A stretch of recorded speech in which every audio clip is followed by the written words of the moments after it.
Man, it looks like somebody died under there. Holy crap. So I was doing a transmission drop and fill. You can see the old transmission fluid looks pretty bad on my Buick Rendezvous. Something I've been meaning to get to for over a year, but I just haven't. But I thought the pan was leaking, man. I took that pan back off 3 times, cleaned, resealed. Finally, I did a new gasket with a little silicone on both sides.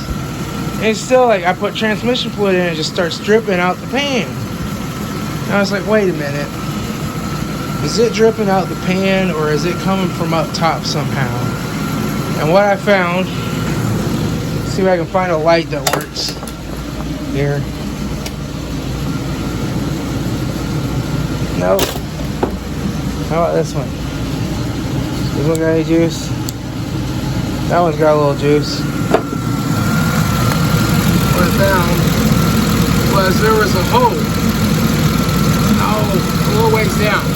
Where this used to be welded to a bracket, and that bracket broke off and left a hole in the transmission tube. So I slid a piece of rubber hose and slid it down around there, and it didn't leak when I filled it up. So it looks like my computer repair. Just a little crusty there, but I'm fix that again too. But yeah, then I filled it up just fine.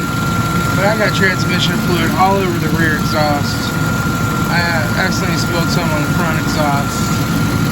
So it smells really lovely right now. It smells like happy. This transmission fluid does, but yeah, you can tell I was just frustrated. So I guess if at first you don't succeed, you keep trying and trying again and you figure it out. But yeah, that's just the first time that's happened that I've had a leaking transmission dipstick too. You know, I just didn't think that that's what it was.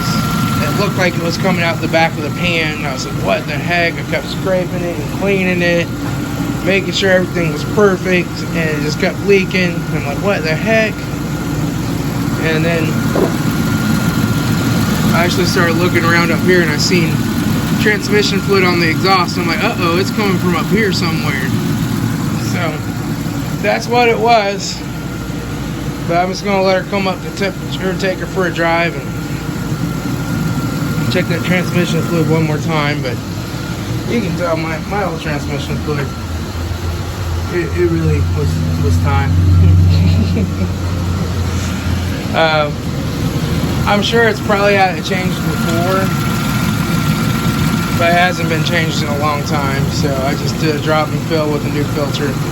So, you know, this is the old car I got for $200, and I'm driving it until something major happens to it. But a little preventative maintenance can go a long way. This transmission fluid is getting expensive though. This is about $35 a gallon. So I was like, I cleaned out my transmission pan, drain pan really good. And then I took the pan back off and I drained all that fluid that I had. And I saved as much of it as I could and just poured it back in there. Because, you know, it takes $70 worth of transmission fluid. It's not cheap. Anyway, that's all I got, folks. I'll talk to y'all later. It's Tom from FrugalPrepper.